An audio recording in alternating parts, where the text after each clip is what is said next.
सध्या चांगला आज अशी बातमी आलेली होती की जे ईव्हीएम मशीन जो मोबाईलशी कनेक्टेड होता त्याचाच वापर करून मतदारांच्या मेहनतीने पहिल्या दिवसापासून आम्ही सांगत आहोत की उत्तर पश्चिम मतदारसंघात जेव्हा मोजणी चाललेली मतांची तिथे घोळ झालेला आहे।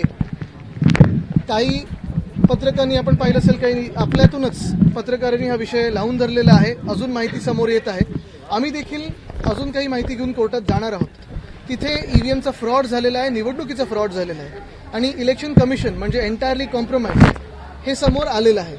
कालच आपण पाहिलं असेल इलॉन मस्क जे स्वतः टेक्नॉलॉजीवर एवढा भर देत असतात, एवढा विश्वास ठेवतात।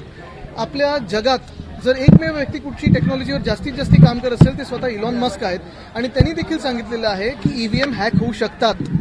आज आपण पाहतो एक बातमी समोर आलेली आहे की कोणीतरी फोन घेऊन ओटीपी घेऊन ती ईव्हीएम उघडण्याचा प्रयत्न करत होता, तो मिंदे गँगमधला होता। मूळ मुद्दा हाच आहे की आम्ही ही लढाई लढणार आणि जिंकणार ही पूर्णपणे खात्री आहे। तर यात आता अपडेट एक अशी आलेली आहे की ज्या वर्तमानपत्रात ही बातमी आली होती त्या वर्तमानपत्राला आता इलेक्शन कमिशनने नोटीस बजावली। दमदाटी होणार। इलेक्शन कमिशन इलॉन मस्कवर पण तुम्ही बघा धाड टाकेल आणि इलॉन मस्क देशात आले तर त्यांना अटक पण करेल इलेक्शन कमिशन, पण निवडणूक यंत्रणेवर लक्ष देणार नाही आणि मतदारांचं ऐकणार नाही। इलेक्शन कमिशन हे भाजपच्या ऑफिसमधून चालतं, हे सगळ्यांना माहिती आहे। दडपशाही म्हणायची इलेक्शन नक्कीच दडपशाही आणि आपण हुकुमशाही पहा।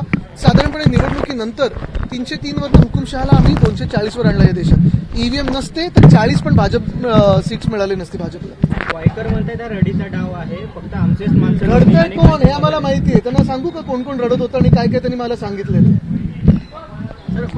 वरळी मतदारसंघात फिरताय, विधानसभेची तयारी म्हणायची का? नाही, विधानसभेची तयारी तर 5 वर्ष सुरू असते। आम्ही गल्ली गल्लीत जाऊन फंड सगळीकडे दिलेला आहे, भूमिपूजन उद्घाटन होत असतात।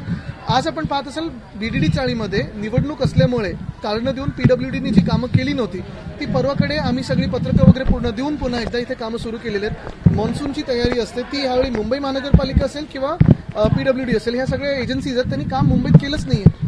आज पण आपण पाहतो जसं इथे साफसफाईचं काम चालू आहे, रॅबिड उचलण्याचं काम चालू आहे, तसंच पुढे जिजामाता नगरमध्ये हे काम चालू आहे। पण हे सगळं होत असताना मुंबईत मोठा प्रश्न आहे तो पाण्याचा आहे। पिण्याचं पाणी असेल किंवा नळाला पाणी असेल, बीएमसी तर सांगते 10% कट लावलेला आहे, पण सगळ्यांना असं भासवलं जातंय की 10%च कट आहे।